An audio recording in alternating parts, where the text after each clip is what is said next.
Salam sejahtera, penuh sukacita, dan sangat berbahagia bisa berjumpa kembali dengan Bapak Ibu sekalian. Hari ini kita akan melanjutkan satu topik pelajaran panjang, yaitu tentang Roh Kudus. Satu doktrin pengajaran yang kami siarkan melalui link YouTube kami, Suara Kebenaran GCC. Satu link YouTube yang banyak memuat pengajaran-pengajaran yang Alkitabiah. Nah, sebelum kita masuk ke dalam pengajaran ini, terlebih dulu kita akan berdoa, mohon Tuhan Yesus memimpin kita. Mari kita tundukkan kepala kita dan kita akan berdoa. Di dalam nama Tuhan Yesus Kristus, kami berdoa. Terima kasih Tuhan, dengan berkat kasih karunia, penyertaan dan perlindungan-Mu, sehingga kami tetap bisa melakukan siaran, memberikan pengajaran-pengajaran melalui link YouTube. Dan harapan kami agar pengajaran yang kami masukkan di dalam YouTube ini bisa ditangkap, bisa dimengerti, dan juga bisa dipelajari di Indonesia dan juga di seluruh dunia. Kami mencoba memberikan yang terbaik dengan melalui khotbah langsung dan juga terjemahan baik bahasa Inggris maupun bahasa Mandarin, dua bahasa dunia yang kami harapkan banyak orang mendapatkan pencerahan-pencerahan mengenai kebenaran Roh Kudus ini. Kami mohon Tuhan berkenan memimpin menyertai kami. Demikian pula saat ini setiap jemaat, setiap pendengar yang akan mengikuti pengajaran saat ini, Tuhan urapi, Tuhan siapkan hati mereka untuk menampung kebenaran ini. Kami siap belajar, Roh Kudus yang mengajar dan memimpin kami untuk mengerti kebenaran ini. Di dalam nama Yesus Kristus kami telah berdoa. Amin. Bapak Ibu yang saya kasihi, seperti yang saya sudah katakan tadi bahwa tema yang akan saya bawakan saat ini adalah doktrin Roh Kudus. Ini adalah tema. Nah, dari tema ini saya telah menyusun 25 sesi atau 25 judul untuk dikupas secara kontinu setiap minggunya. Kita akan lihat inilah topik-topik sebanyak 25 sesi ini. Ya, dari sesi 1 sampai sesi yang ke-10 sudah saya kupas. Nah, kemudian dari sesi yang ke-11 sampai sesi yang ke-20, dan sesi yang akan kita kupas pada saat ini adalah cara membedakan Roh Kudus dengan roh jahat. Nah, tema ini, judul ini saya jadikan 2 kali pembahasan karena cukup panjang. Bahkan di sesi yang ke-15 ini pun lumayan panjang. Mungkin 1 jam lebih. Semoga Bapak Ibu tidak bosan untuk mendengarkan, menggali lebih dalam, lebih jauh lagi. Nah, setelah itu ada 5 sesi lagi. Total ada 25 sesi. Karena topik Roh Kudus merupakan salah satu topik pengajaran tentang dunia roh yang memang memerlukan kupasan secara tajam, kupasan secara mendalam. Supaya Bapak Ibu benar-benar mendapatkan kepenuhan Roh Kudus, benar-benar memahami Roh Kudus itu seperti apa dan bagaimana engkau dipenuhi oleh Roh Kudus. Kita akan masuk ke dalam pengajaran kita di sesi yang ke-15 ini dengan judul Cara Membedakan Roh Kudus dengan Roh Jahat, volume yang kedua. Volume yang kedua ini harapan saya Bapak Ibu coba pelajari kembali ke volume yang pertama agar nyambung ke sini. Karena terutama bagi Bapak Ibu yang mungkin baru pertama kali bergabung, baru pertama kali melihat pelajaran di sesi ini. Maka untuk lengkapnya Bapak Ibu harus melihat kembali sesi atau volume yang kedua. Volume yang pertama. Pada pertemuan sesi yang ke-14, pada sesi yang lalu, kita sudah belajar bahwa iblis ini ahli sekali melakukan penyamaran. Sangat ahli, sangat hebat, sangat licik dalam melakukan penyamaran-penyamaran. Kita lihat dulu ayatnya. Ayat ini sudah saya kupas pada sesi yang ke-14. Karena seperti yang sudah saya katakan, ini adalah sesi lanjutannya. 2 Korintus 11 ayat 14. Hal itu tidak usah mengherankan, sebab iblis pun menyamar sebagai malaikat terang. Bapak Ibu perhatikan, iblis pun menyamar. Apa sih yang dimaksudkan dengan menyamar itu? Menyamar itu apa? Menyamar berarti meniru, menciplak, mengkopi yang asli. Sehingga muncullah yang namanya palsu atau aspal. Suatu tindakan memalsukan yang asli, sehingga tampak mirip sekali. Aspal asli tapi palsu. Mirip. Okay? Sangat-sangat mirip. Bahkan memiliki kemiripan bisa mencapai 90% ke atas. Ketika Bapak Ibu tidak bisa membedakan mana yang asli, mana yang palsu, maka Bapak Ibu pasti terjebak ke dalam hal tersebut. Di dalam dunia, banyak hal yang bisa dipalsukan. Saya berikan 3 contoh. Misalnya, ijazah palsu. Mungkin Bapak Ibu sempat mendengar tentang masalah ijazahnya Presiden Jokowi. Nah, kemudian saat ini Wakil Presiden juga mulai dikorek-korek tentang ijazahnya. Tentu saya tidak mengatakan ijazahnya asli atau palsu ya. Nah, ini hanya sebagai satu contoh bahwa di dunia ini banyak sekali ijazah-ijazah palsu yang beredar. Banyak sekali pejabat-pejabat yang menggunakan ijazah palsu masuk ke dalam dunia politik. Dan bukan hanya di dunia sekuler, di dalam dunia rohani pun sekarang sudah marak. Banyak sekolah-sekolah teologi yang tidak bertanggung jawab menjual belikan ijazah. Saya juga sempat ditawari. Saya lulusan S2 resmi dari Universitas Satya Wacana Salatiga.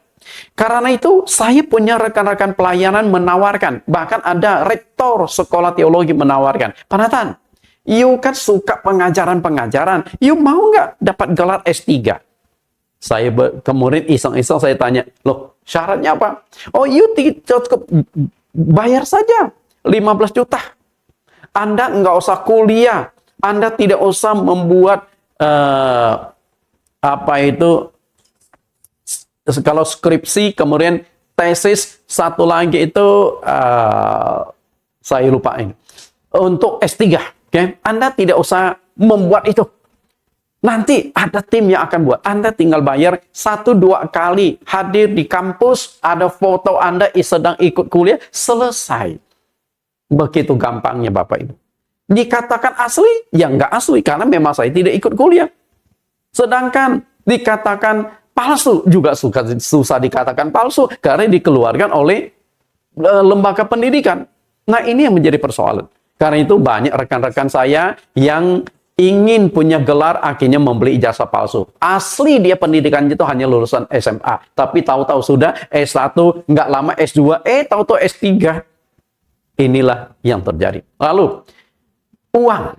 Nah, uang pun bisa dipalsukan di seluruh dunia. Bukan hanya uang rupiah, uang dolar Amerika pun banyak yang dipalsukan. Bagaimana kita bisa membedakan ini uang asli dengan uang palsu? Kalau uang palsu itu mudah sekali dikenali. Begitu kita lihat, oh ini palsu, uang palsu tidak akan laku di pasaran. Tapi faktanya, banyak saja orang memegang uang palsu. Satu kali, saya setor uang di bank, 10 juta. Nah begitu dihitung, ada 2 lembar yang palsu. Nah saya kan terima dari orang, gimana ya? Terpaksa saya harus tarik dompet saya untuk menutupi 200.000 itu karena yang ada dari 10 juta itu ada 2 lembar yang palsu. Ini yang terjadi Bapak Ibu. Nah, kemudian ada emas. Ini juga susah sekali dibedakan. Mana emas yang asli, mana emas yang palsu, mana emas yang campuran. Karena itu, untuk emas kita coba analisa lebih dalam lagi. Karena yang namanya logam mulia adalah sesuatu hal yang sangat berharga, tapi ketika kita mendapatkan yang palsu jadi masalah. Ini ada 3 buah hadiah. Oke, nah di sini kan banyak penonton-penonton nih sedang mendengarkan khotbah ini. Nah, saya ingin mengadakan semacam simulasi mengajak Anda sedikit bermain. Silakan Anda pilih, di sini ada 3 batang emas. Tapi hati-hati ya, 3 batang emas. Yang satu emas palsu, yang kedua emas campuran, yang ketiga emas yang asli atau murni. Silakan Anda pilih, tapi kesalahan dalam memilih dampaknya itu Anda akan kehilangan sekitar 1,3 miliar. Karena emas yang akan saya tawarkan beratnya itu 1 kilogram. Karena emas saat ini 1 kilo sama dengan 1,3 miliar lebih. Oke, sudah siap? Saya membutuhkan 3 orang simpatisan. Oke, Bapak yang di sana. Oke, setuju ya? Orang kedua? 3 orang. Oh, ibu. Oke, ibu. Ibu yang pakai kebaya nih, boleh. Satu lagi. Bapak. Bapak yang baju biru ya. Oke. Nah, Bapak Ibu mau pilih yang mana? Bapak ini dulu. Oke. Perhatikan, kita lihat ya. Saya akan munculkan dulu 3 batang emas. Yang pertama, batang emas A, batang emas B, dan batang emas C. Silakan Bapak Ibu pilih. Bapak ini mau pilih apa, nah? Pilih B. Kenapa Bapak pilih B? Singkatan ya, betul. Betul benar. Oke, Bapak cukup lebih pintar. B, singkatan betul dan benar. Oke. Ibu? Ibu pilih A. Oke, kenapa pilih A? Asli. Oh, bagus. Wah, cukup cerdik juga Ibu. Saya pilih A karena singkatan asli. Nah, Bapak sudah nggak ada pilihan. Berarti Bapak pilih C ya. C, campuran. Oke, asli, benar, betul, campuran. Oke. Nah, sekarang kita akan buka. Kira-kira siapa yang benar dari Bapak Ibu karena tiga-tiganya itu mirip. Warna, ukurannya mirip. Hanya saya berikan kode A, B, C saja. Oke, kita lihat ya. Jika Bapak Ibu memilih A, angka yang muncul adalah ini. Ibu memilih A tadi ya. Ibu tahu konsekuensinya? Balok emas A dicetak 666. Ada sudah tahu angka 66? Di dalam Alkitab angka 66 di dalam kitab Wahyu pasal 13 adalah antikris. Bapak Ibu dalam keadaan bahaya. Lalu yang memilih angka C, campuran 969. Di Alkitab itu ada satu angka 969. Bapak Ibu tahu angka apa itu? Itu adalah angka usia Metusala waktu dia meninggal. 969 tahun. Artinya Bapak Ibu hidup 969 tahun, tapi akhirnya juga hilang sia-sia kan? Nah, Bapak bersyukurlah. Bapak bisa mendapatkan sebatang emas dengan kode 999. Oke? Nah, nanti emasnya akan saya berikan waktu ketemu di kerajaan sorga. Karena di sana banyak stok emas. Jalannya saja terbuat dari emas. Oke, Bapak Ibu, ini hanya semacam simulasi bahwa untuk membedakan asli dengan palsu itu tidak mudah. Nah, emas yang asli itu selalu dicantumkan angka 999.9. Ada 4 angka 9. Ini berlaku bukan hanya di Indonesia, tapi berlaku di seluruh dunia. Ketika mau melakukan transaksi emas, pasti harus ada kode 999,9 itu yang asli. Semua orang bisa terima. Karena itu, di dalam proses jual beli emas ini ada satu organisasi yang mengkoordinir organisasi yang menangani jual beli emas. Yang namanya WGC. World Gold Council. Kalau dalam dunia perminyakan itu kan ada OPEC kan. OPEC itu yang menangani harga lah, kemudian sistem regulasi penjualan minyak. Tapi emas juga ada yang namanya WGC tadi. World Gold Council tersebut. Nah, semuanya tuh harus punya aturan-aturan main. Nah, Bapak Ibu yang saya kasih di dalam Tuhan Yesus, ada 3 hal yang sangat penting dan sentral di dalam agama Kristen. Namun sangat disayangkan bahwa 3 hal tersebut sudah dimanipulasi oleh iblis. Jika tidak ada 3 hal ini, maka bukan agama Kristen. Apakah itu? Kita lihat. Bapak Ibu, ada 3 hal yang sangat penting. Yang pertama, Yesus Kristus hanya ada di agama Kristen. Betul nggak? Agama lain kan tidak memberitakan tentang Yesus. Mungkinlah, misalnya di dalam agama Muslim, mereka mengaku Yesus adalah salah satu nabi mereka dari 25 nabi. Tapi mereka kan tidak menonjolkan Yesus adalah Tuhan dan Juru Selamat. Seperti agama Kristen. Apalagi yang agama lain. Bahkan agama Yahudi yang kitab sucinya Perjanjian Lama dengan Perjanjian Lama. Sedangkan Kristen memegang Perjanjian Lama dan Perjanjian Baru. Agama Yahudi pun tidak mengaku Yesus sebagai Tuhan dan Juru Selamat mereka. Jadi, hanya ada di agama Kristen. Yang kedua, Roh Kudus. Hanya ada di agama Kristen. Dan yang ketiga, Injil atau Alkitab. Keseluruhan Alkitab bisa dikatakan Injil. Karena kata Injil dalam bahasa Yunani eglion artinya kabar gembira. Dan kabar gembira itu tentu seluruh apa yang ada di dalam Alkitab diberitakan itulah kabar gembira, kabar baik untuk anugerah keselamatan bagi setiap manusia. Bapak Ibu yang saya kasih. Nah, 3 hal ini sangat penting dan sentral. Jika tidak ada 3 hal ini, maka itu bukan agama Kristen. Karena agama Kristen sentralnya itu ada 3 hal ini. Namun sangat disayangkan, ketiga hal ini sudah disamarkan, sudah diciplak, sudah dikopi iblis secara licik. Sehingga muncullah ketiga hal ini yang palsu, bukan yang asli. Kita lihat bagaimana iblis melakukan ketiga hal itu dengan sangat licik. 2 Korintus 11 ayat yang keempat. Sebab sebelum kita masuk sini, coba kita feedback sedikit lagi. Di dalam 2 Korintus pasal 11 ayat yang ke-14, itu kan sudah dikatakan bahwa iblis itu ahli menyamar. Nah, kemudian di ayat yang keempat ini ada 3 hal yang sudah disamarkan oleh iblis secara licik, secara luar biasa. Ketika Bapak Ibu tidak bisa membedakan, Bapak Ibu pasti terjebak.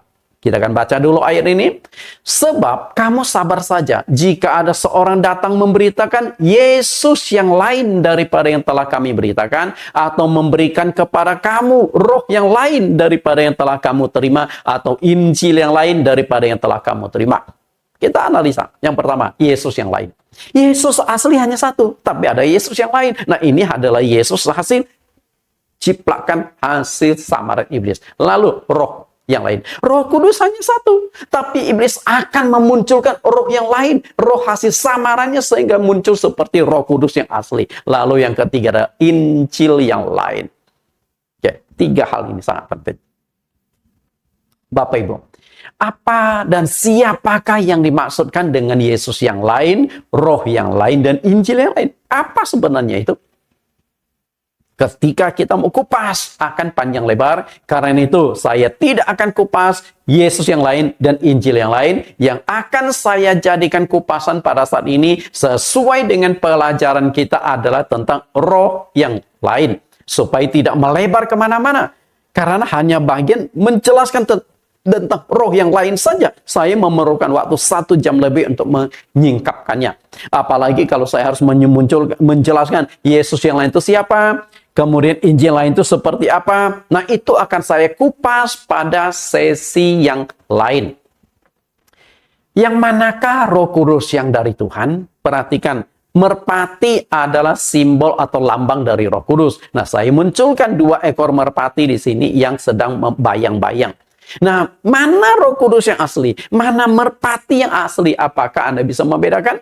Kalau saudara tidak bisa membedakan, berarti saudara terjebak mengikuti roh yang lain, roh hasil samaran iblis. Karena Roh Kudus yang asli dengan Roh Kudus yang palsu hasil samaran iblis itu mestinya memiliki tingkat kemiripan yang sangat tinggi. Kalau tidak, berarti iblis gagal melakukan penyamaran. Maka kita harus bisa membedakan dengan baik, sehingga saya buatlah judul 2 sesi, cara membedakan Roh Kudus dengan roh jahat atau roh hasil samaran iblis. Pernahkah saudara berpikir, mengapa manifestasi dan kepenuhan Roh Kudus antara denominasi gereja yang satu dengan denominasi gereja yang lain itu berbeda-beda? Yang satu begini, yang satu begitu. Nah, manifestasi yang berbeda-beda tersebut, wujudnya itu seperti di bawah ini. Nah, Bapak Ibu perhatikan. Oke, lalu kita analisa, kira-kira ini terjadi di gereja Bapak Ibu atau tidak.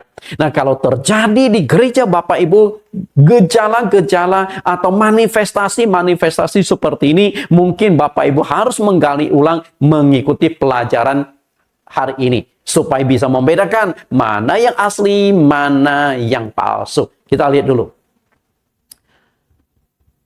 Inilah Roh Kudus, manifestasi Roh Kudus yang terjadi di banyak denominasi gereja. Ada jemaat yang ketika dipenuhi Roh Kudus jatuh rebah ke lantai. Nah, ada nggak di gereja Anda? Ini banyak loh. Oke, begitu dapat Roh Kudus dijamah, jatuh sini, jatuh sana. Nanti saya akan munculkan sebuah video. Banyak orang jatuh rebah ketika dapat Roh Kudus. Kira-kira betulkah orang dapat Roh Kudus akan jatuh rebah? Nah, ini kan tanda tanya yang akan kita jawab nanti. Lalu yang kedua, ada yang mendapat Roh Kudus akan berguling-guling dan kejang-kejang di lantai. Kejang-kejang, berguling-guling. Mungkinkah dapat Roh Kudus seperti itu? Lalu yang ketiga, ada yang dapat Roh Kudus bisa tertawa, terbahak-bahak, tidak bisa berhenti sampai 3 sampai 4 jam. Nah, ini gejala ini sudah mulai hilang. Dulu sempat santer yang kita kenal dengan istilah Toronto Blessing. Waktu Toronto Blessing lagi tren, saat itu saya melayani di sebuah gereja di Tasikmalaya. Saya melayani di Tasikmalaya beberapa tahun. Nah, di sana ada seorang pendeta di sebuah gereja, punya jemaat 1000-an. Beliau ini mendengar berita tentang kalau dipenuhi Roh Kudus bisa tertawa terbahak-bahak, penuh dengan sukacita yang meluap-luap. Beliau penasaran. Akhirnya terbanglah beliau ke Toronto, ke negara di kota Toronto tersebut, menyelidiki fenomena ini. Waktu dia selidiki 1 minggu di sana, dia pulang. Belum ada apa-apa, nggak ada masalah. Nah, setelah itu dia pergi lagi kedua kali, dia analisa lebih tajam. Nah, setelah itu dia pulang. Ketika dia lagi khotbah di atas mimbar, tiba-tiba ada 2 orang pengurus gerejanya yang duduk di belakang bisa tertawa terbahak-bahak. Tertawa nggak tahu apa yang lucu, mereka tertawa sehingga suasana jadi agak berisik karena mereka tertawanya lumayan kencang. Tertawa nggak bisa menahan 2 orang itu. Akhirnya terpaksa mereka 2 ini dibawa keluar oleh pengurus yang lain, dibawa ke ruangan lain. Dan saat itu mereka juga tertawa. Mereka tertawa tidak berhenti-henti. Nah, gembala ini merasa aneh. Kenapa ada roh Toronto Blessing yang bisa ikut dia pulang, lalu menular kepada 2 jemaatnya? Dia juga bingung. Fenomena seperti ini. Nah, gejala Toronto Blessing adalah ketika orang dipenuhi Roh Kudus, katanya dia akan bahagia, meluap-luap, dan tertawa, merasa lucu, aneh. Tapi nggak bisa dikendalikan, nggak bisa diberhenti. Karena itu, satu kali ada pendeta yang mendapatkan roh Toronto Blessing tersebut, dia berdoa waktu dia mau naik mimbar. Tuhan, jangan Engkau berikan Roh Kudus-Mu saat ini karena aku mau naik mimbar. Justru kalau naik mimbar harus minta petunjuk pimpinan Roh Kudus, tapi dia mohon jangan turunkan Roh Kudus Tuhan, roh yang tertawa itu. Karena bayangkan kalau ketika pendeta naik mimbar, lalu roh tertawa itu masuk ke dalam dirinya, kan kacau. Dia mau khotbah, bukan mau tertawa di mimbar. Sehingga dia memohon, jangan roh itu masuk ke dalam dirinya. Bayangkan kalau di atas mimbar, pendetanya tertawa 2-3 jam. Kacau kan? Nah, tanda tanya, apakah itu Roh Kudus? Lalu, ada yang dapat Roh Kudus akan berteriak-teriak histeris, menjerit. Lalu ada yang dapat Roh Kudus akan melompat-lompat. Nah, ini gejala-gejala. Nah, melihat 5 manifestasi Roh Kudus ini, pertanyaan saya adalah, apakah ini terjadi di gereja Anda? Jika itu terjadi di gereja atau denominasi gereja Anda, mungkin sudah waktunya kita lakukan analisa ulang. Karena iblis pun jago melakukan penyamaran, sehingga menyamar sebagai Roh Kudus yang asli. Kita analisa lebih jauh. Apakah ketika seseorang dipenuhi Roh Kudus akan jatuh rebah? Kita pikirkan baik-baik. Akankah dia jatuh rebah?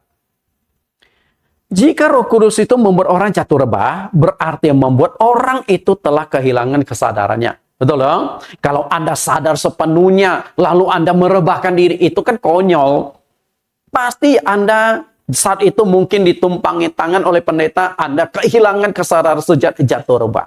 Tapi ada juga pendeta yang nakal, waktu menumpangkan tangan, dia dorong Anda jatuh rebah. Lalu kalau Anda mau ikut ya, Anda jatuh rebah.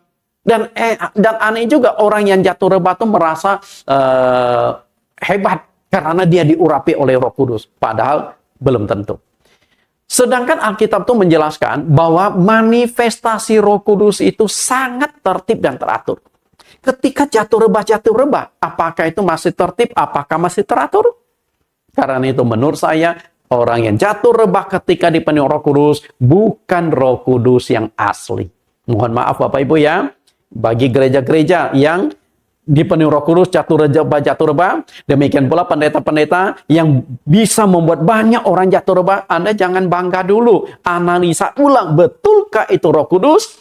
Karena para hipnoterapi pun jago. Satu kali Romi Rafael, seorang hipnoterapis, dia pernah melakukan hipnosis ribuan orang. Dia buat dikendalikan jatuh reba.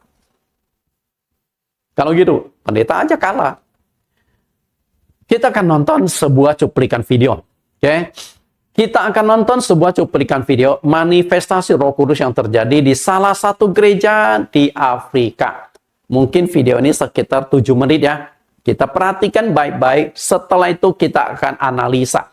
Silakan Anda nonton, Anda analisa kira-kira Roh Kudus yang terjadi di gereja tersebut asli atau roh hasil samaran iblis.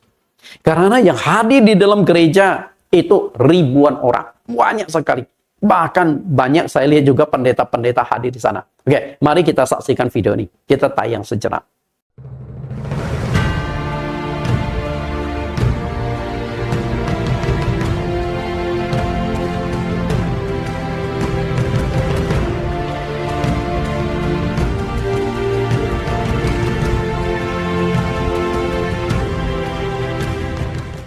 Masaya mandere Zana ya masuya baya Lika ya moshayana Liya mo sayama Liya mo sayama I worship you Liya mo sayama Kaya mo shayane zana maya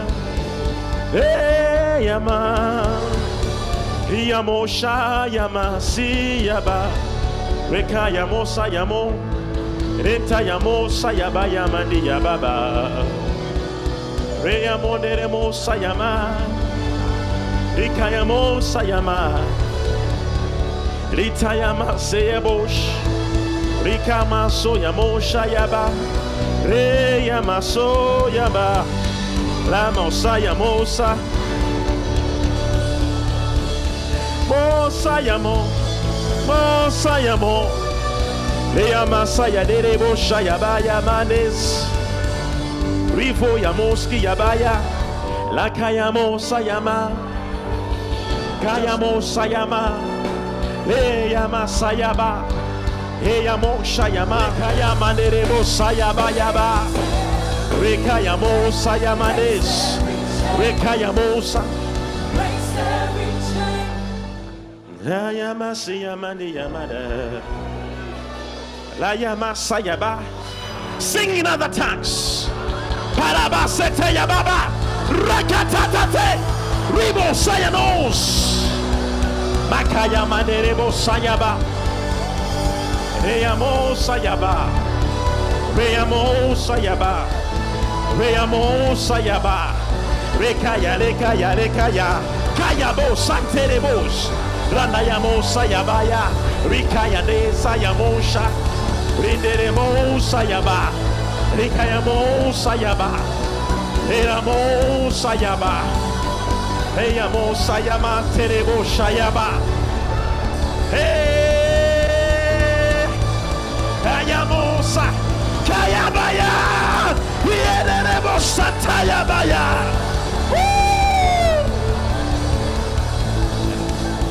Ayamo sayaba, Yamo sayaba, Leke yamosa, Letayaneza, Ripo yamasata, Retayaba, Retayaba, Tayane sayaba, Rayamanderebo santayaba, Mama, Ayamo shayene, Kenderemo sayaba, Ayamanderemo shayaba. Riyamo sayaba, Riyamo saya. You are the only God. You are the only God. You are the awesome God. You are the awesome God. You are the powerful God. You are the powerful God. You are the powerful God. Hey, you are the powerful. Hey, you are the powerful, powerful, powerful, powerful God. I worship you. Diseases melt in your presence. No demon can stand in your presence, for you alone is God. Not even the string of poverty can withstand your majesty. Not even the string of madness, badness can stand your majesty. Ayamanderebo sayababa neremosa, kayamanderebo shatayaba, latayamo, latayamos.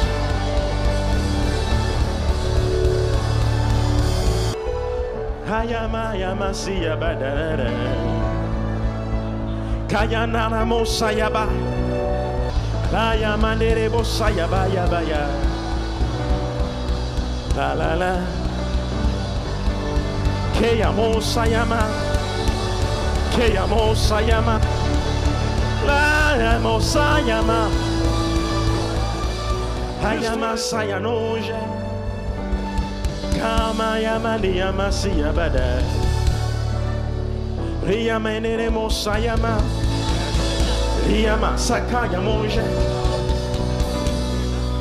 la la la. Kayamos sayama, tayabos, kayamos, kayamos sayama, halala, tasiyabada, liyamos sayama, liyamos sayaba. See, for I am seeing the glory of God stronger than never before. For the whole world shall be filled with the knowledge of the glory. I receive The glory of the only begotten Son. I receive. Just look at me. Just look at me. All of you, look at me. Look at me. Look at me. Here goes the Holy Ghost. Kaya masayandes. Take it. Mantayama. Oh yamasiyabaya. Maya masanderebos. Riyamo sayama, keyamo shayanes, rikanamo zeremo sakayaba, renama sayabaya. There is no any other God apart from our God. By His love and His mercy, we were forgiven from our sins. He was crucified on the cross for this reason, for this purpose, that us will be justified. By faith, we live in Him. By Him and for Him were all things made. Both the things that are visible and the things that are invisible were all made by Him and for Him.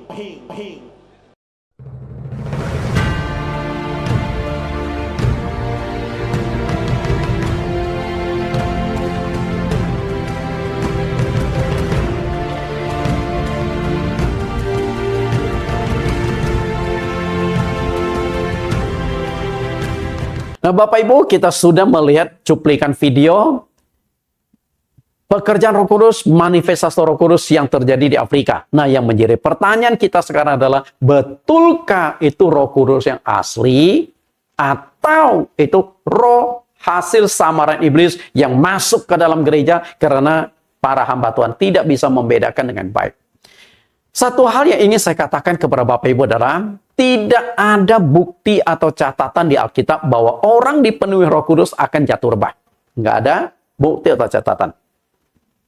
Tapi bukan berarti tidak ada orang yang jatuh rebah di Alkitab. Ada.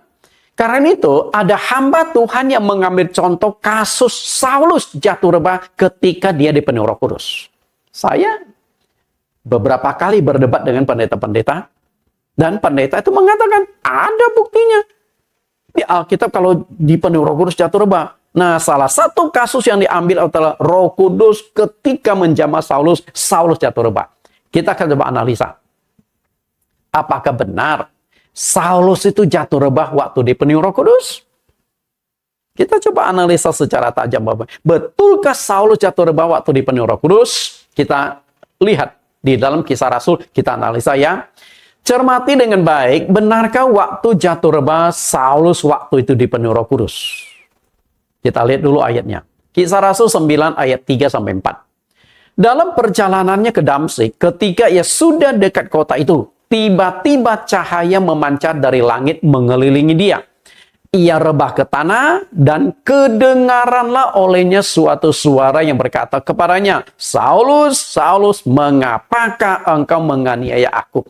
Nah, pendeta yang mengatakan orang dipenuhi Roh Kudus akan jatuh rebah, ayat yang dipakai salah satunya adalah ini. Saulus jatuh rebah karena Saulus sedang dijamah oleh kuasa Roh Kudus.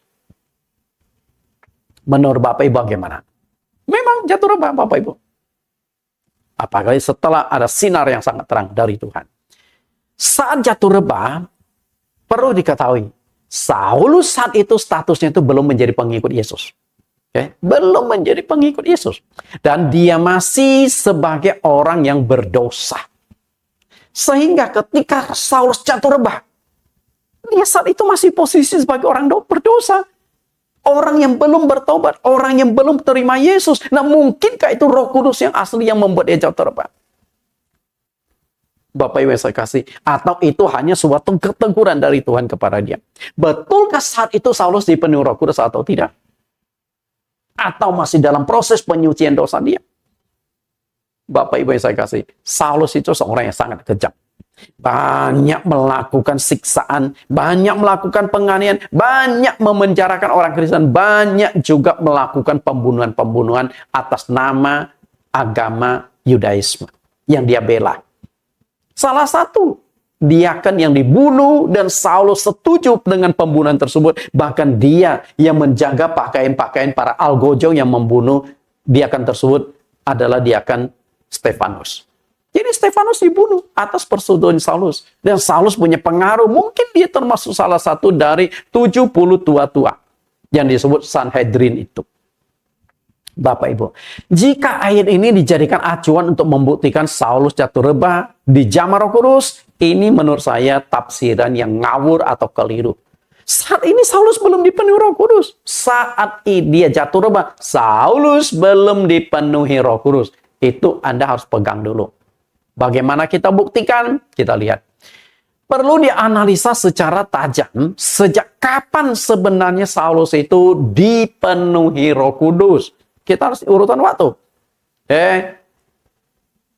Saat Saulus dipenuhi Roh Kudus adalah setelah dia menerima Yesus, waktu dia jatuh rebah, bertobat, kemudian melanjutkan perjalanan sampai ke kota Damsyik. Tapi saat itu matanya sudah dibutakan oleh Tuhan 3 hari. Sehingga dalam perjalanan 3 hari dia itu harus dituntun oleh rekan seperjalanan, rekan yang menyertai dia. Karena Saulus tidak bertindak sendiri. Saulus itu satu tim yang melakukan penganiayaan bersama dengan dia.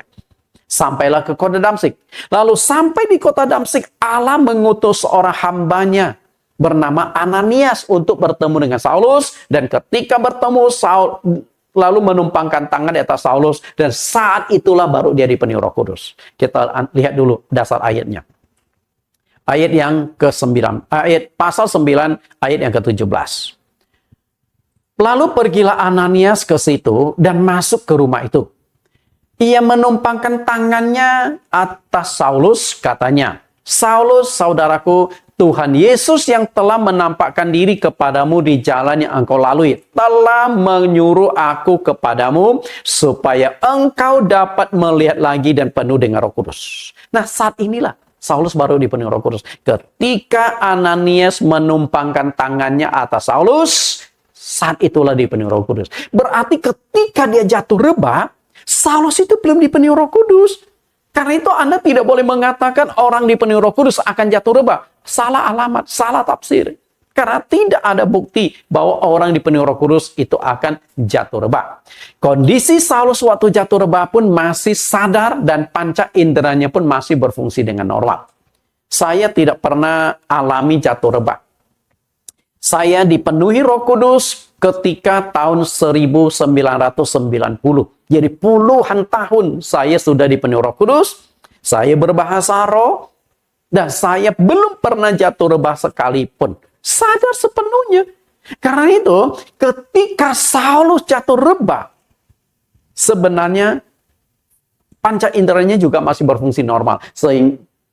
Sedangkan orang-orang yang jatuh rebah itu, pertanyaan saya, panca inderanya berfungsi normal atau tidak? Kita lihat Kisah Rasul 9:4. Ia rebah ke tanah dan kedengaran olehnya suatu suara yang berkata kepadanya, Saulus, Saulus, mengapakah engkau menganiaya aku? Jawab Saulus, siapakah engkau Tuhan? Katanya, akulah Yesus yang kau aniaya itu. Jadi masih ada dialog antara Saulus dengan Tuhan. Sehingga jatuh rebah itu mungkin ada satu tenaga yang menekan dia. Tapi kesadaran Saulus itu tidak hilang. Karena kalau hilang kesadaran, bagaimana dia bisa berbicara kepada Tuhan? Apa yang dia dengar, bagaimana dia bisa menanggapi? Karena itu, Saulus saja jatuh rebah belum dipenuhi Roh Kudus. Bukti lain bahwa ketika seorang dipenuhi Roh Kudus tidak akan jatuh rebah dan tidak akan kehilangan kesadaran diri adalah seperti yang dialami rasul-rasul pada hari Pentakosta. Ketika Roh Kudus diturunkan pada hari Pentakosta, ada sekitar 120 orang yang dipenuhi Roh Kudus di sebuah loteng. Di antara mereka itu ada 11 rasul. Karena saat itu Yudas Iskariot sudah tidak mengikuti mereka. Ya, sudah menjual gurunya sendiri. Kita lihat ayatnya dulu. Kisah Rasul pasal 2 ayat 4. Maka penuhlah mereka dengan Roh Kudus, lalu mereka mulai berkata-kata dalam bahasa-bahasa lain, seperti yang diberikan oleh Roh itu kepada mereka untuk mengatakannya. Jadi, waktu rasul-rasul dipenuhi Roh Kudus, mereka tuh berbahasa roh. Berbahasa roh. Dan badan mereka mungkin ada getaran, ada goncangan. Karena di dalam Alkitab di Kisah Rasul pasal 2 ayat 33 mengatakan, orang dipenuhi Roh Kudus yang asli ada dua gejala. Pertama, dia bisa berkata-kata dengan bahasa roh. Yang kedua, dia punya badan bisa bergetar atau bergoyang. Tapi sadar sepenuhnya tidak akan jatuh rebah. Nah, ketika melihat gejala tersebut, rasul-rasul berkata-kata dengan bahasa roh waktu sedang berdoa. Orang-orang yang tidak saleh menuding mereka sedang mabuk anggur manis. Oke. Jadi mereka saat itu sedang manifestasi. Rasul-rasul sedang berdoa, sedang dipenuhi Roh Kudus, berbahasa roh. Dan orang yang melihat itu yang tidak saleh berkata, oh mereka lagi mabuk anggur tuh. Kita lihat kalimat ini. Para rasul yang sedang bermanifestasi karena dipenuhi Roh Kudus, seluruh panca indera mereka itu berfungsi normal 100%. Nggak hilang. Apakah ada rasul yang jatuh rebah? Nggak ada. Kenapa saya katakan tidak ada satupun rasul yang jatuh rebah? Kita bisa buktikan. Maka Petrus dan 10 murid yang lain langsung berdiri untuk melakukan klarifikasi atas ejekan orang-orang yang tidak saleh itu. Berarti ketika mereka diejek, mereka sedang mabuk anggur, telinga mereka mendengar dengan jelas. Berarti panca indera tidak hilang kan? Lalu yang bangkit berdiri untuk menegur mereka yang mengejek itu bukan hanya Petrus, tapi juga didampingi 10 rasul. Kita lihat ayat lanjutannya. Ayat 14. Maka bangkitlah Petrus berdiri. Perhatikan ini. Maka bangkitlah Petrus berdiri. Kalau betul jika orang dipenuhi Roh Kudus akan jatuh rebah, mungkin Petrus masih rebah di sana. Nggak akan bangkit berdiri. Dan dengan ke-11 rasul itu. Dan ternyata yang bangkit berdiri bukan hanya Petrus. Tapi begitu ke-11 rasul itu mendengar. Kenapa ada 11 rasul? Karena Matias sudah menggantikan posisi dari Yudas Iskariot. Jadi 11 rasul ini sudah tidak termasuk ke Yudas Iskariot. Tadi saya mengatakan 10 ya, sorry. Ini ada 11 berarti tetap 12 murid. Bapak Ibu yang saya kasihi, kalau betul orang dipenuhi Roh Kudus akan jatuh rebah, nggak mungkin 11 rasul ikut berdiri. Mungkin hanya 2-3 rasul, sedangkan rasul yang lain masih jatuh rebah, masih kejang-kejang di lantai. Tapi mereka 11 langsung berdiri mendampingi Petrus untuk melakukan klarifikasi. Dan dengan suara nyaring ia berkata kepada mereka, "Hai kamu orang-orang Yahudi dan kamu semua yang tinggal di Yerusalem, ketahuilah dan camkanlah perkataanku ini. Orang-orang ini tidak mabuk seperti yang kamu sangka karena hari baru pukul 9. Perhatikan, orang-orang ini tidak mabuk. Berarti perkataan ejekan mereka sedang mabuk anggur didengar oleh Petrus, didengar oleh 11 rasul itu. Berarti panca indera mereka berfungsi normal. Artinya orang yang dipenuhi Roh Kudus 100% kesadaran panca indera itu berfungsi normal. Tidak akan hilang kesadaran. Anda tidak akan jatuh rebah. Karena ketika Anda jatuh rebah berarti ada panca indera Anda yang bermasalah. Ada kehilangan kesadaran. Baru bisa jatuh rebah. Karena iblis sanggup menyamar sebagai Roh Kudus, mirip sekali dengan aslinya, maka agar tidak tersesat perlu diuji kembali dari mana sumber roh-roh itu. Perlu diuji sumbernya itu dari mana. 1 Yohanes 4 ayat 1. Saudara-saudaraku yang kekasih, janganlah percayakan setiap roh, tetapi ujilah roh-roh itu. Apakah mereka berasal dari Allah? Sebab banyak nabi-nabi palsu yang telah muncul dan pergi ke seluruh dunia. Rasul Yohanes adalah seorang pakar dunia roh. Dari semua murid Tuhan Yesus, yang paling pakar, yang paling menguasai dunia roh adalah Rasul Yohanes. Kenapa saya katakan dia paling menguasai dunia roh? Tuhan memberikan karunia untuk masuk ke dunia roh, sehingga dia bisa menulis namanya kitab dunia roh, yaitu kitab Wahyu. Kitab Wahyu itu mayoritas berbicara tentang dunia roh. Penglihatan ini, penglihatan itu, apa yang akan terjadi pada akhir zaman. Nah, itu diberikan Tuhan khusus kepada Rasul Yohanes. Maka dia berkata, setelah dia melihat bahwa manifestasi pekerjaan dunia roh itu sangat mengerikan, bagaimana hebatnya iblis melakukan manipulasi penyesatan, bagaimana iblis meniru roh-roh yang asli, Roh Kudus yang asli ditiru menjadi roh yang lain. Uji kembali. Bapak Ibu yang saya kasih, menguji kembali Roh Kudus itu dari Allah, sedangkan roh jahat itu dari iblis. Tapi kedua itu mirip. Karena mirip, maka perlu diuji kembali. Kalau Roh Kudus dari Allah itu disalurkan melalui para rasul atau hamba-hamba Tuhan. Karena itu, jika hamba Tuhan itu benar-benar utusan Tuhan, benar-benar dipakai oleh Tuhan, maka ketika dia memberikan tumpang tangan ke orang yang akan mau Roh Kudus, maka Roh Kudus yang akan diterima itu asli dari Tuhan. Tapi kalau bukan hamba Tuhan yang asli, hamba Tuhan yang dipakai oleh iblis, maka disalurkan melalui yang namanya nabi-nabi palsu atau pelayan-pelayan Tuhan yang sudah dikuasai oleh iblis menjadi alatnya. Yudas Iskariot berhasil dikuasai iblis, menjadi alat untuk melaksanakan rencana iblis menjual Yesus. Petrus pun hampir 1 kali mengalami hal tersebut.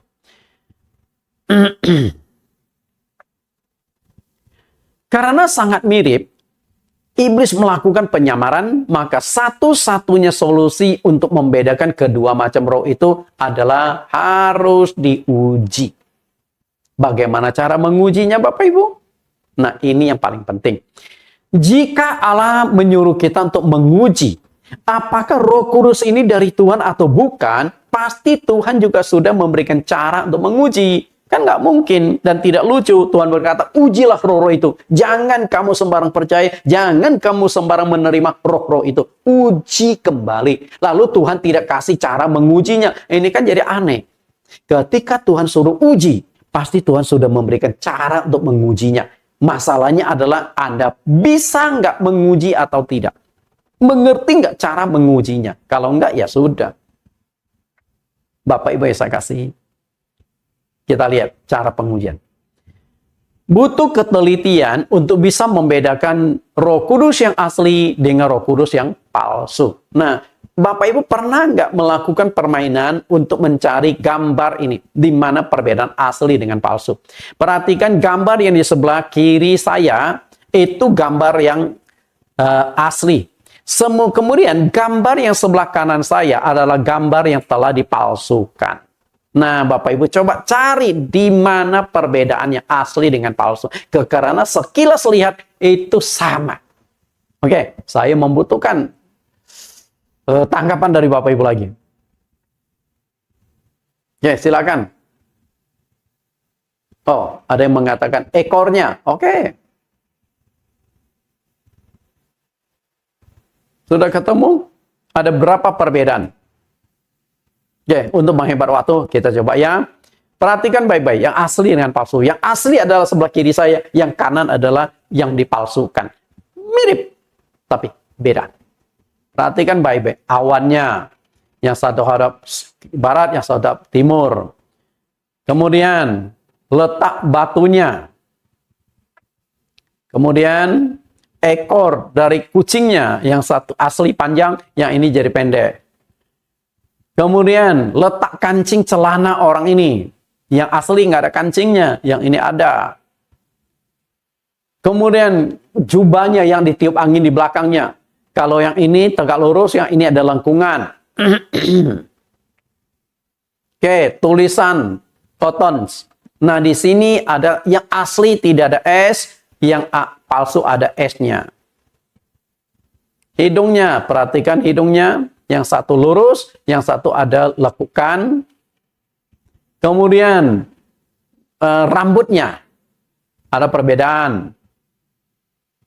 Kemudian, mata burungnya. Wah, tajam juga. Luar biasa ya. Perhatikan mata burung yang asli melihat ke depan, mata yang palsu itu melihat ke bawah. Bapak Ibu, lihat. Kita temukan berapa perbedaan. Ada 1, 2, 3, 4, 5, 6, 7, 8. 9. Bapak Ibu. Kalau Anda tidak jeli, Anda tidak akan temukan. Kalau hanya sekilas melihat, Anda akan berkata, oh yang kiri kanan sama. Ternyata tidak sama. Setelah kita analisa secara mendalam, baru kita akan temukan ada 9 perbedaan. Jadi walaupun sudah dimanipulasi, walaupun sudah disamarkan, tetap bisa kita uji kembali asli dengan yang palsu. Demikian pula Roh Kudus. Kita lihat pengujian. Ada 2 cara untuk membedakan Roh Kudus yang asli dengan Roh Kudus yang palsu. Cara yang pertama adalah menggunakan karunia membedakan bermacam-macam roh. Itu cara pertama. Dan yang kedua adalah menggunakan dasar ayat Alkitab untuk menguji kembali ini Roh Kudusnya asli atau palsu. Kita akan masuk ke cara pengujiannya ya. Yang pertama, menggunakan karunia untuk membedakan bermacam-macam roh. Tuhan tahu yang namanya dunia roh adalah dunia yang abstrak. Dunia yang memerlukan pembahasan secara tajam agar tidak terjebak di dalam penyesatan iblis. Karena iblis sanggup menyamar sebagai Roh Kudus pada tingkat kemiripan yang luar biasa.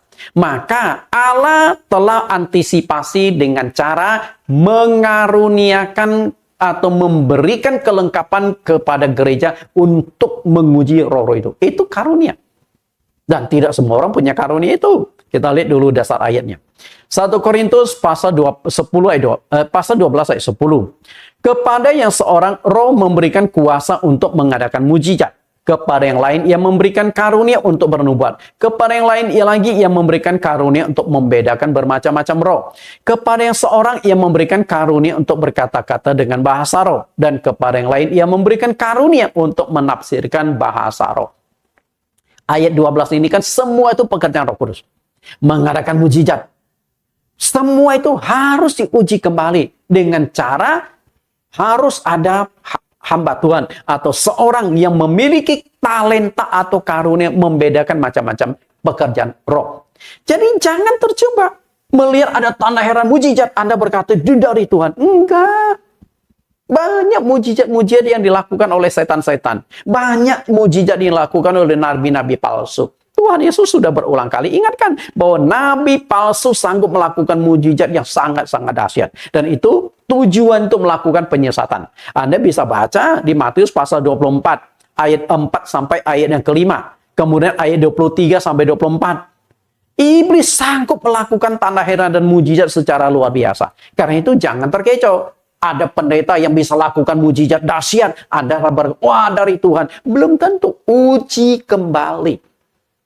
Kalau seorang yang punya karunia membedakan macam-macam roh, dia bisa bedakan, oh ini mujizat asli dari Tuhan atau bukan. Ini Roh Kudus asli atau bukan. Hanya orang yang memiliki talenta itu yang bisa membedakan. Karena itu, bagi hamba Tuhan atau jemaat yang tidak memiliki karunia itu, tentu sulit sekali membedakan mana pekerjaan Roh Kudus, mana pekerjaan roh jahat hasil samaran iblis. Tapi bagi orang yang punya karunia itu, sekilas melihat dia sudah tahu, oh ini bukan dari Tuhan, tapi dari pekerjaan roh yang jahat. Karena itu, Tuhan melengkapi gereja supaya tidak disesatkan iblis, supaya tidak dimanipulasi oleh iblis, memunculkan Roh Kudus yang lain, hasil manipulasi, hasil samaran itu, maka Tuhan lengkapi gereja untuk menangkalnya. Ibaratnya itu, racun pasti ada penangkalnya. Kalau tidak, banyak orang akan mati keracunan. Sama juga ketika Anda dipagut ular. Kalau Anda tidak segera ditangani dengan penangkal ular, Anda akan mati. Makanya ada racun, harus dinetralkan, harus dijelaskan, supaya kita tidak keracunan. Demikian pula pengajaran-pengajaran. Salah satu contoh perlunya karunia membedakan bermacam-macam roh adalah peristiwa Saul memanggil roh Samuel yang telah mati. Jadi saat itu Mas Samuel sudah mati. Dan Saul ingin mendapatkan petunjuk dari Samuel. Maka dia pakai seorang ahli tenung. Seorang perempuan tenung. Sehingga muncullah Samuel. Kita lihat, baca cuplikannya ya. 1 Samuel pasal 28 ayat 3. Adapun Samuel sudah mati. Seluruh orang Israel sudah meratapi dia. Dan mereka telah menguburkan dia di Rama, di kotanya. Dan Saul telah menyingkirkan dari dalam negeri para pemanggil arwah dan roh peramal. Sesudah itu bertanyalah perempuan itu, siapakah yang harus kupanggil supaya muncul kepadamu? Jawabnya, panggillah Samuel supaya muncul kepadaku. Jadi Saul satu kali itu membutuhkan petunjuk. Sehingga nabi yang selama ini mendampingi dia itu, Nabi Samuel sudah meninggal. Dia ingin mendapatkan petunjuk, bertanya kepada Samuel. Akhirnya dia pakai seorang petenung. Awalnya dia tidak tahu ini seorang petenung. Belakang baru dia tahu. Nah, perempuan itu kemudian berhasil memanggil kembali roh Samuel yang sudah meninggal. Pertanyaan saya adalah, apakah roh Samuel yang muncul berbicara dengan perantaran perempuan ini Samuel yang asli atau palsu? Di sini banyak pendeta yang mengatakan, oh itu Samuel yang asli yang muncul.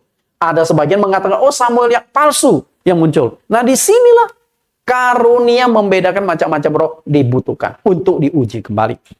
Hari ini saya tidak kupas, akan saya kupas pada kesempatan yang lain. Bagaimana membedakan apakah Nabi Samuel, rohnya Samuel yang muncul itu asli atau palsu. Supaya kita tidak terjebak. Oke? Allah yang kita sembah adalah Allah yang sangat tertib dan Allah yang sangat teratur. Ketertiban dan keteraturan Allah sudah tampak pada waktu penciptaan. Dia melakukan penciptaan selama 6 hari. Hari pertama menciptakan apa, hari kedua menciptakan apa, dan setiap hari melakukan penciptaan dia evaluasi ulang. Karena Allah yang kita sembah tertib, teratur, dan punya planning. Maka di Alkitab mengatakan, rancanganku bukan rancanganmu. Allah kan maha kuasa. Tapi dia tetap punya rancangan-rancangan apa yang harus dikerjakan saat ini, nanti, dan akan datang. Jadi nggak kerja serabutan. Artinya Allah yang kita sembah itu sangat tertib dan teratur. Kejadian 1:31. Maka Allah melihat segala yang dijadikannya sungguh amat baik. Itulah, jadilah petang dan jadilah pagi. Itulah hari ke-6. Jadi ada urutan-urutannya.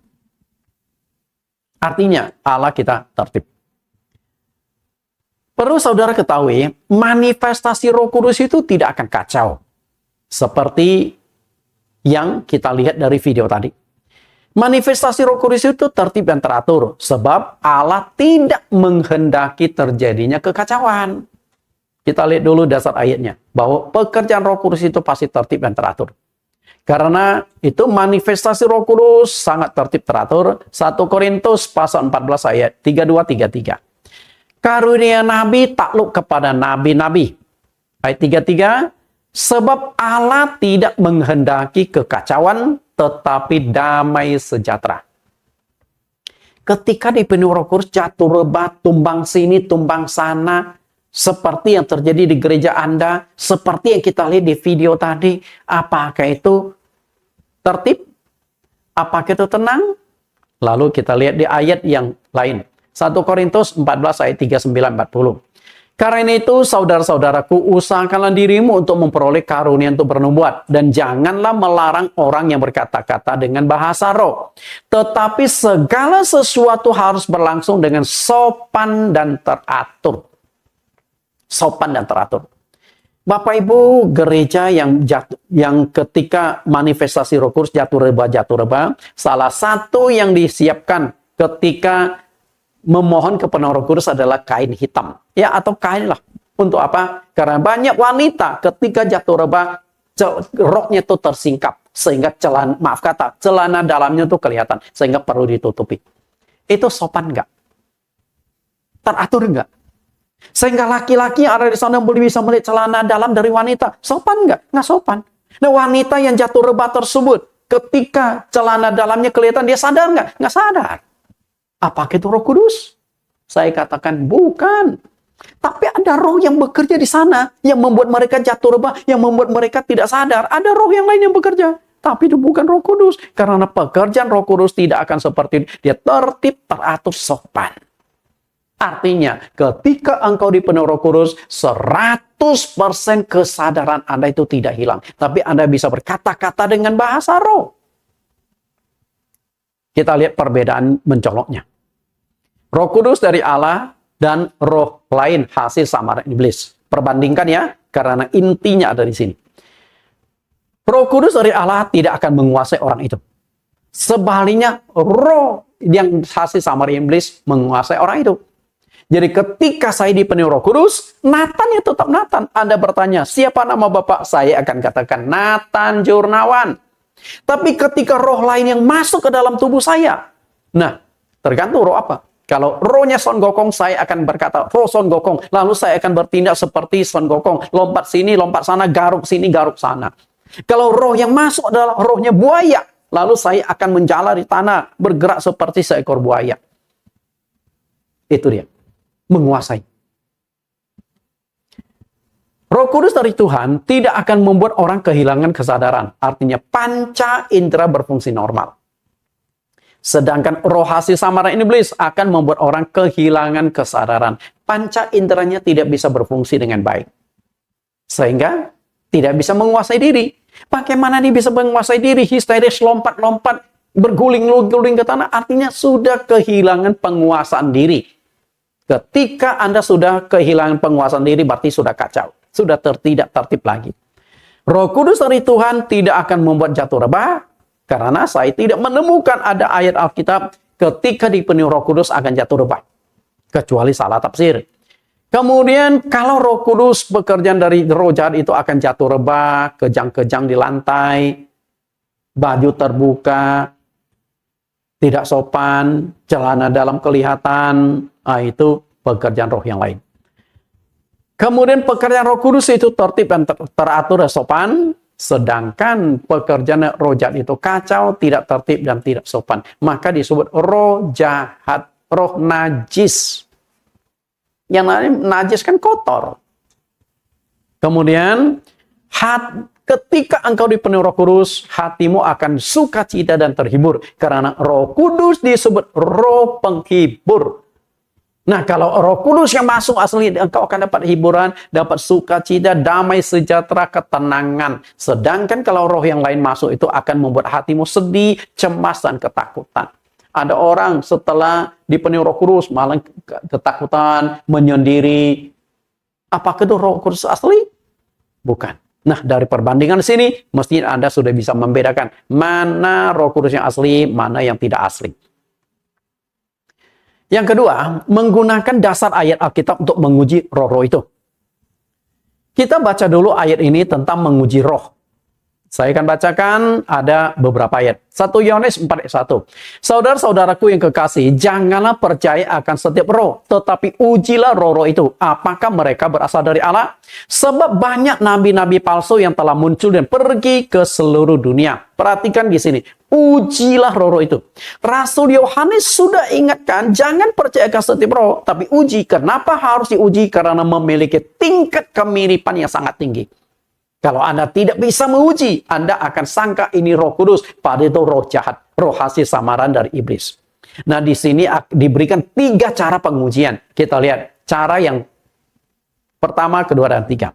Ayat yang kedua sampai ayat 3 itu cara pertama.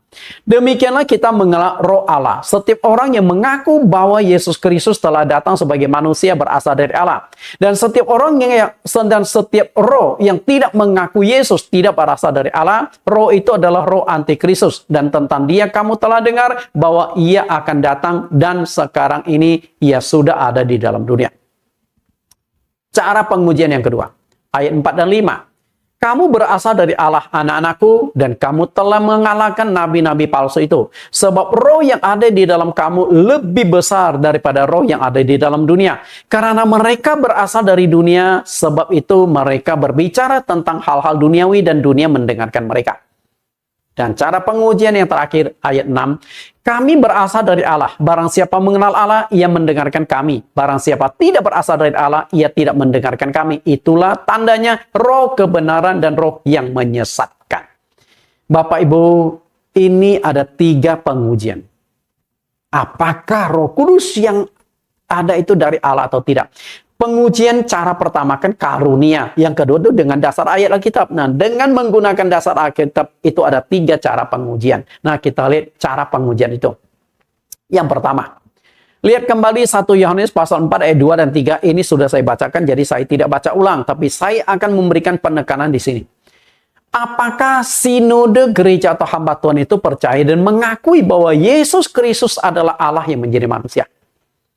Oke? Apakah gereja-gereja yang ada Roh Kudus itu mengaku bahwa Yesus Kristus adalah Allah yang menjadi manusia?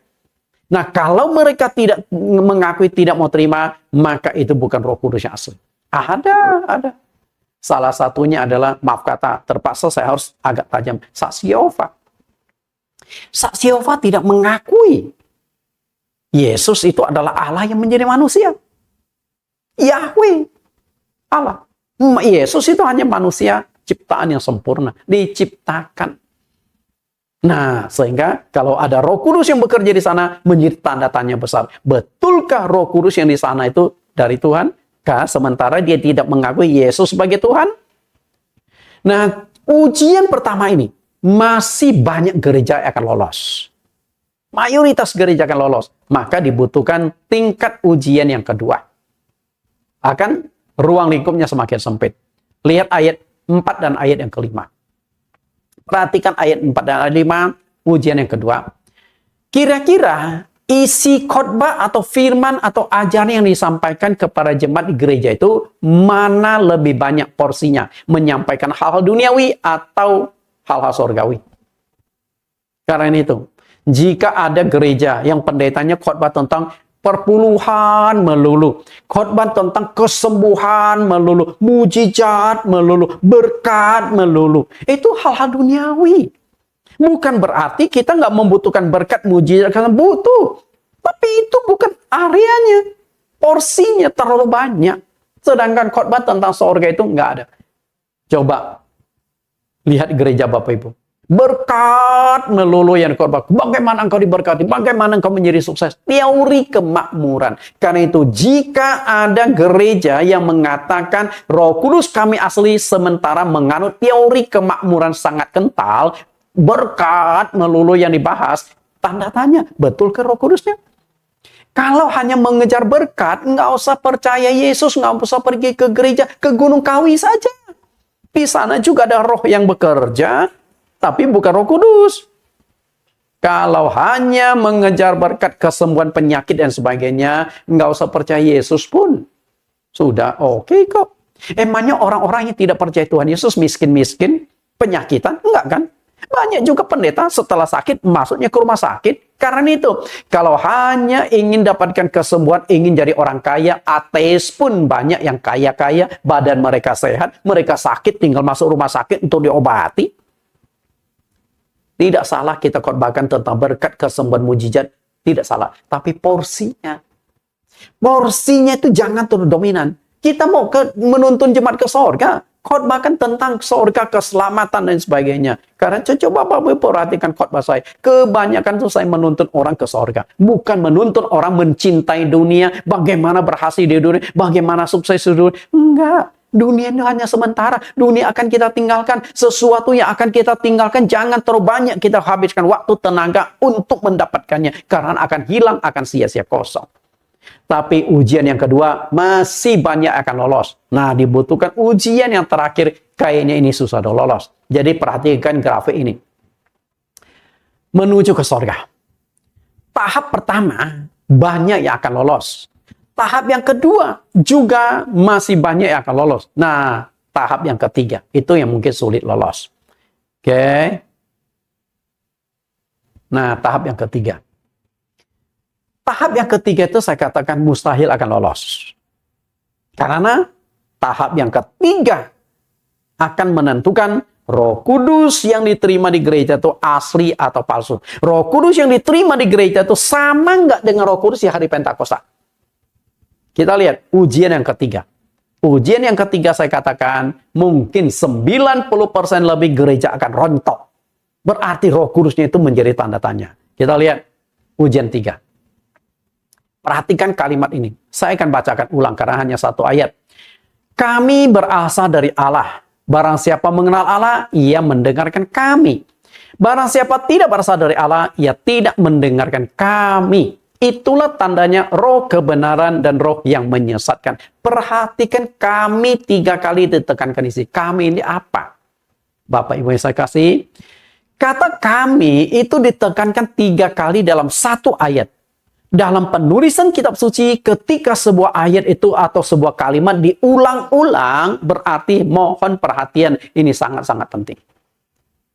Rasul Yohanes menekankan kami, kami, dan kami. Kami ini menunjuk pada rasul-rasul. Artinya kesepakatan di antara rasul-rasul. Berarti rasul-rasul itu punya kesepakatan. Kesepakatan dalam hal apa? Banyak, terutama doktrin. Ajaran. Karena ajaran akan sangat menentukan Roh Kudusnya asli atau tidak. Kami berasal dari Allah. Kami berasal dari Allah, maksudnya adalah Roh Kudus dan ajaran yang disampaikan oleh para rasul itu berasal dari Allah. Yaitu ajaran Yesus. Berarti rasul-rasul ajarannya Roh Kudus itu dari Allah. Maka ini Roh Kudus yang asli. Ajaran yang benar. Oke, kami. Kita lihat 1 Timotius 4 ayat 1. Tetapi roh dengan tegas mengatakan bahwa di waktu-waktu kemudian ada orang yang akan murtad lalu mengikuti roh-roh penyesat dan ajaran setan-setan. Perhatikan roh itu ada 2 macam di sini. Roh yang huruf R besar itu Roh Kudus atau Roh Allah. Sedangkan roh-roh yang huruf kecil R kecil itu roh lain, penyesat. Berarti ada 2 macam roh yang bekerja di gereja. Roh Kudus dengan roh penyesat. Dan ajaran yang menjadi penentu. Roh-roh penyesat dan ajaran setan-setan. Ajaran menentukan jenis roh. Jika ajarannya keliru, roh yang akan masuk, yang akan muncul, itu roh yang lain. Tapi jika ajarannya berasal dari Allah, seperti yang dikatakan oleh Yohanes, kami berasal dari Allah, maka Roh Kudusnya asli. Roh-roh penyesat dan ajaran setan-setan.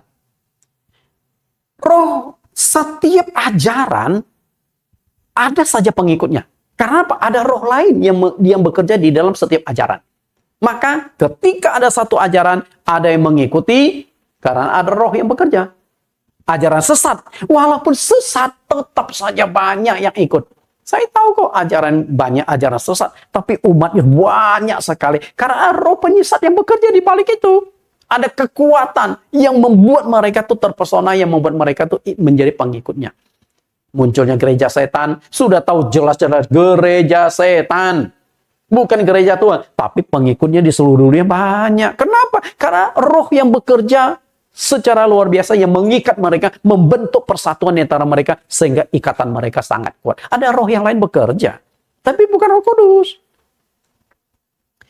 Jika ajaran yang diajarkan oleh gereja atau sinode hamba Tuhan itu sudah sama seperti ajaran rasul-rasul di gereja awal, dengan sendirinya Roh Kudus yang akan mereka terima akan sama seperti Roh Kudus di hari Pentakosta.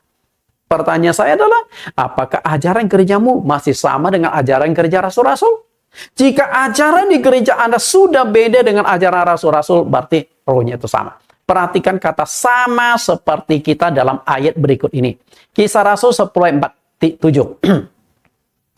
Bolehkah orang untuk mencegah membaptis orang-orang ini dengan air, sedangkan mereka telah menerima Roh Kudus sama seperti kita? Nah, ini peristiwa ketika Petrus diutus oleh Tuhan, dipimpin oleh Tuhan, dipimpin oleh Roh Kudus, masuk ke rumah Kornelius.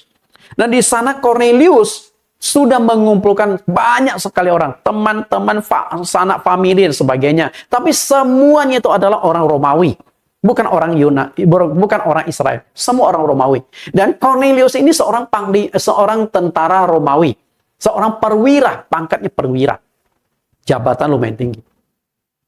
Dan waktu Petrus lagi khotbah, tiba-tiba Roh Kudus turun.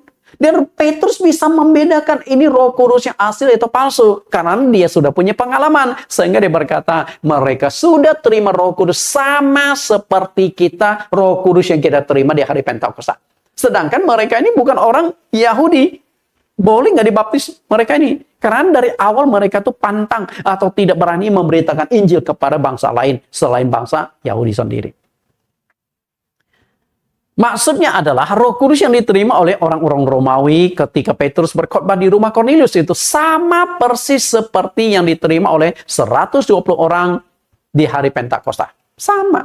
Karena apa? Petrus memberikan ajaran yang sama seperti yang diterima oleh rasul-rasul.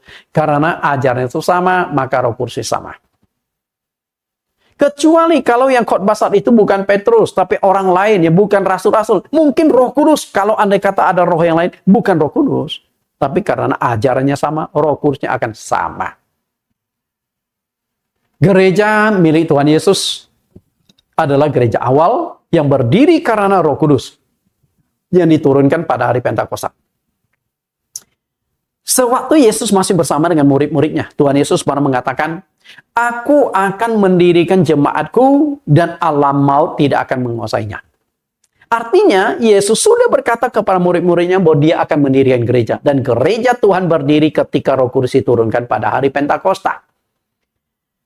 Saat itu belum muncul berbagai macam denominasi atau sinode yang kita kenal saat ini. Hari ini, seluruh dunia telah muncul lebih dari 1.000 denominasi gereja. Dan semua gereja mengaku milik Tuhan. Sedangkan ajaran itu berbeda-beda. Apakah gereja Tuhan kacau balau seperti itu? Enggak. Gereja milik Tuhan hanya ada satu. Yaitu gereja yang benar, yang berdiri setelah Roh Kudus diturunkan pada hari Pentakosta. Gereja awal ada 5 doktrin utama. Nah, pertanyaan saya adalah, apakah 5 doktrin utama ini masih dijalankan di gereja-gereja sekarang atau tidak? Kalau tidak, berarti rohnya itu tanda tanya. Kita lihat, gereja awal punya 5 doktrin utama seperti berikut ini. Doktrin pertama, melakukan baptisan yang sesuai Alkitab. Nah, apakah baptisan di gereja Bapak Ibu masih sama dengan gereja rasul-rasul? Enggak. Kalau saya kupas, ini akan panjang lebar lagi. Nah, silakan Anda masuk ke link YouTube pengajaran saya tentang baptisan.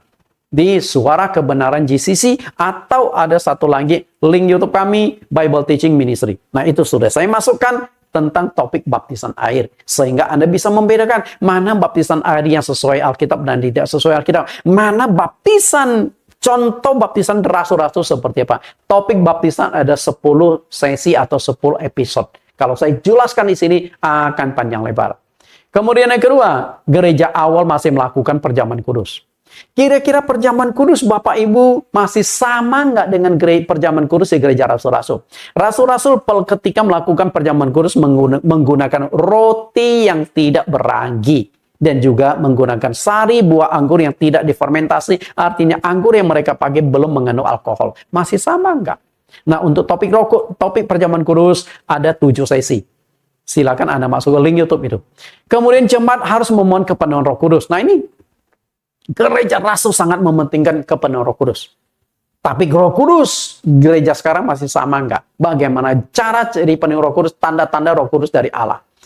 Kemudian melakukan pembasuhan kaki. Apakah gereja-gereja Bapak Ibu masih melakukan basuh kaki?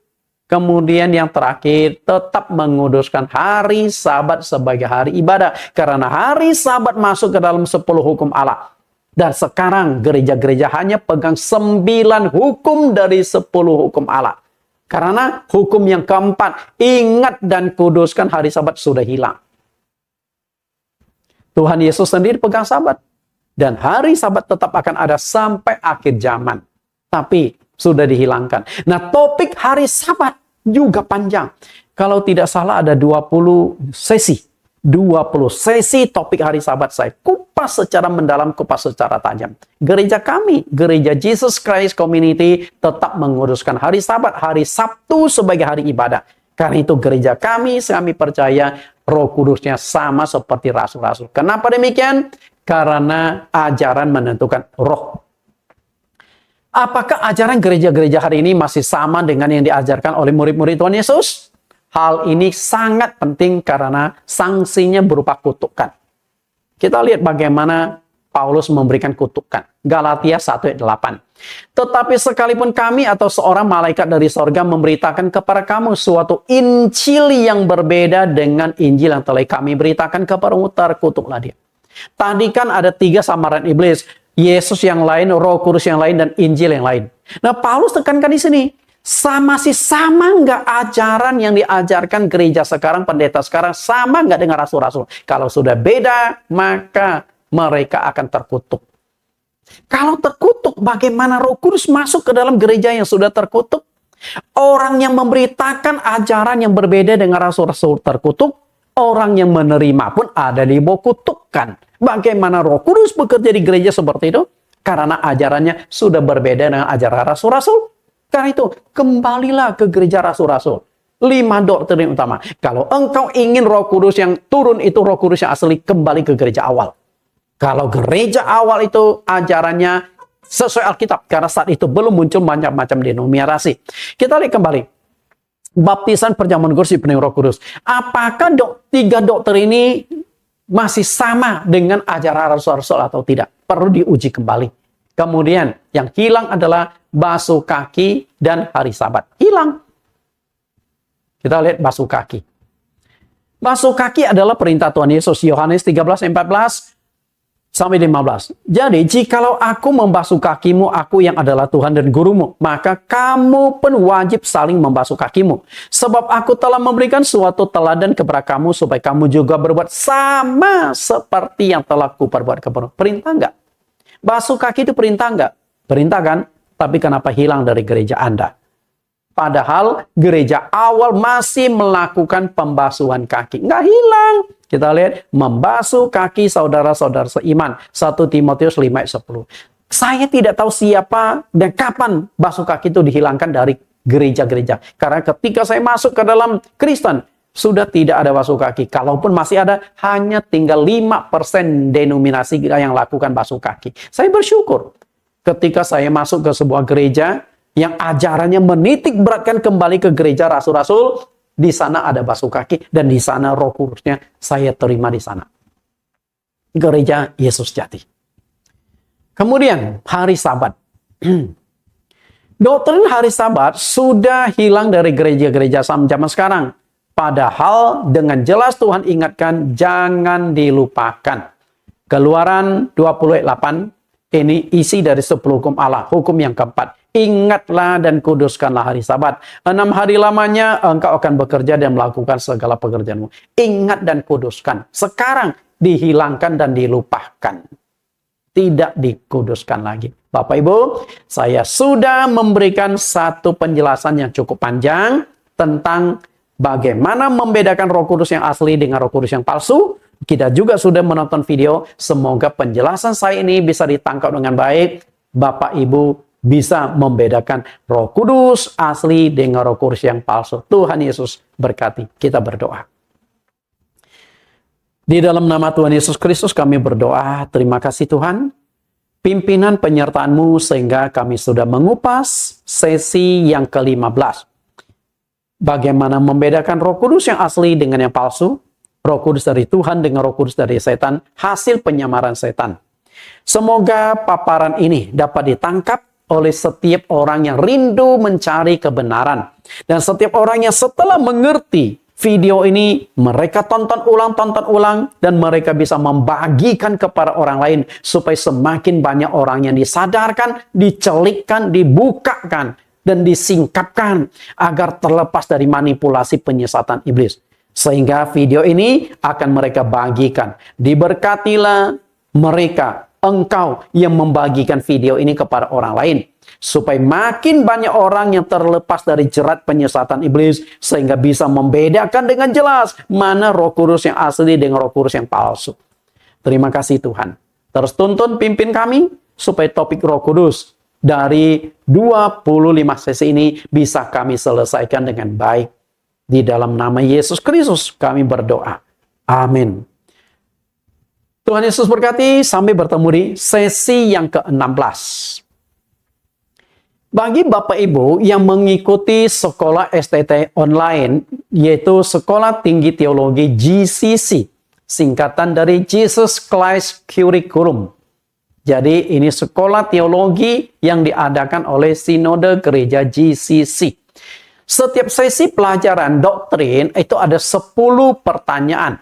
Nah, ini adalah pertanyaan sesi yang ke-15. Semoga mahasiswa bisa nangkap dengan menyelesaikan pelajaran ini. Pertanyaan pertama, tuliskan teks ayat Alkitab bahwa iblis ahli menyamar. Yang kedua, tuliskan 3 hal penting dalam kekristenan yang telah disamarkan iblis, dan tuliskan teks ayat Alkitabnya dengan lengkap. Yang ketiga, tuliskan 5 manifestasi Roh Kudus yang tidak sesuai Alkitab, namun sering terjadi pada gereja-gereja zaman sekarang. Keempat, ada hamba Tuhan yang menggunakan bukti Saulus jatuh rebah ketika dijamah oleh Roh Kudus. Kisah Rasul 9 ayat 3-4. Bagaimana menurut penjelasan Anda? Yang kelima, kita jangan percayakan setiap roh, tetapi harus diuji. Apakah roh itu dari Allah atau bukan? Tuliskan teks ayat Alkitabnya. Pertanyaan ke-6, tuliskan 2 cara untuk menguji roh-roh. Apakah itu dari Allah atau bukan? Yang ke-7, tuliskan 2 teks ayat Alkitab yang menjelaskan bahwa pekerjaan Roh Kudus itu tertib, sopan, yang teratur. Yang ke-8, tuliskan perbandingan 5 perbedaan pekerjaan Roh Kudus dengan roh jahat yang menyamar sebagai Roh Kudus. Yang ke-9, tuliskan 5 doktrin utama yang diajarkan oleh gereja awal. Yang ke-10, ada 2 doktrin yang diajarkan dan dijalankan gereja awal namun telah hilang dari gereja-gereja zaman sekarang. Tuliskan itu. Oke, silakan Anda jawab, ketik rapi, dan kirim kembali ke STT GCC. Tuhan Yesus berkati.